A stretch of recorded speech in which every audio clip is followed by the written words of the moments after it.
Hey Roman, how's it going? What's up, Kenny?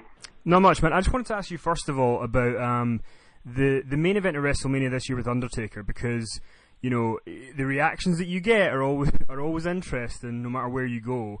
And you must have known, kind of going into that main event with Undertaker, especially with the result in the end, that people were going to probably not be on your side for the most part. What was it like for you experiencing?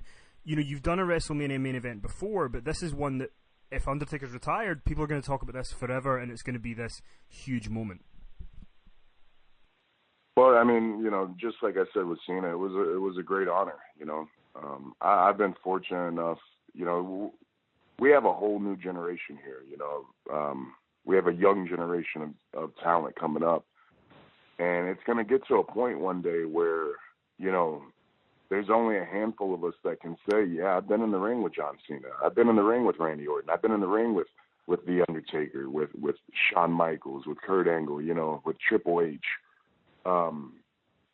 There's a lot of young guys who are never going to have that experience and never going to have that opportunity to learn from being out there with guys like that. So for me, it's a huge responsibility, and this is coming right off of the Undertaker match, because that's the type of responsibility he carried for a long time. Yeah, you hear about John Cena all the time, of everything that he's done, within the business and outside the business, and drawing attention and the crossover factor. But you need guys like Undertaker as well. You need guys who are that locker room leader, that are a staple, a beacon for the locker room, a guy that everybody can count on and know that this is their main thing. Wrestling, professional wrestling, sports entertainment is 1A on their list. There's nothing else. It's number one.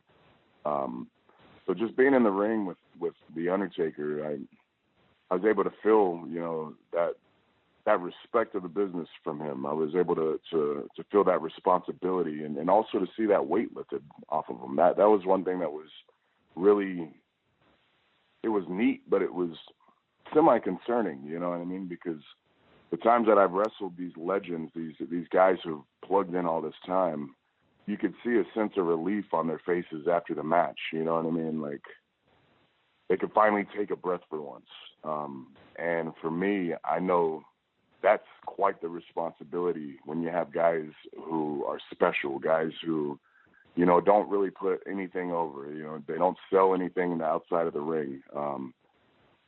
And they're able to handle everything under the sun. And to be able to be in the ring with a guy like Undertaker, to learn from him, not only just little nuances of wrestling, just how he carries himself, just how, he's allowed himself, the opportunity to take the ball and run with it, and then garner all that attention and all that respect, and have people, appreciate that.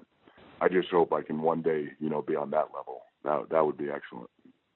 Yeah, 100%. And the night after WrestleMania, you came out there, and there was a lot of UK fans in attendance when they were, booing you at the building for retiring Undertaker, and you're coming back to the UK next month, and the UK fans are very rowdy, and I know you're used to very rowdy reactions when you're out there, whether it's cheers or boos. I just want to ask you, do you have a preference? Like, if it were up to you, would you prefer to sort of embrace your inner bad guy, or do you like kind of feeding off whatever crowd you have depending on where you go? I like to feed off of whatever they give me. You know what I mean? Each night I look at it as I'm dealt a new hand of cards, and I'm going to play them the way I play them. And that's the beauty of me and my character is I said it, and I don't say it as much anymore, but it still holds true. I'm not a good guy. I'm not a bad guy. I'm the guy. I don't, have a set of rules for my character that there's no guidelines for my character. I'm literally one of one. And you can say John Cena, well, John Cena was getting this reaction before, but he didn't handle it the way I handle it.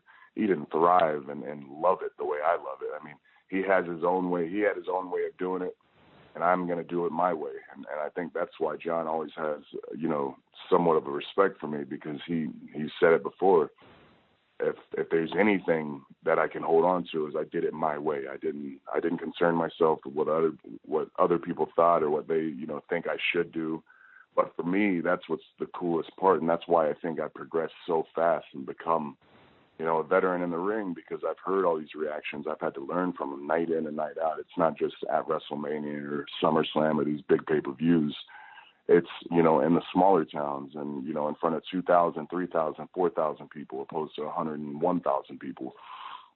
But that's what also, kind of going back to that original question about The Undertaker, that's what makes it so special is it was a clear cut. Who was the good guy? Who was the bad guy? You know what I mean? Like, there was so much respect and tenure with The Undertaker that was the one time we already knew what the reactions would be. Typically, we don't really know, so we have to adjust and have a game plan, but you got to have an audible. Like, you got to be ready to check down and do something different. You know what I mean? You can't just, stick to the script if it's not working. So it was really neat to be able to see that deep respect, the love for The Undertaker and that character and what it's done for this business. That was one of the only times that I was able to really predict and know, all right, this is how it's going to go down. This is how the reactions are going to be. And we just prepared accordingly and went out there and had a great match. All right, that's great. Thanks. Thanks, buddy.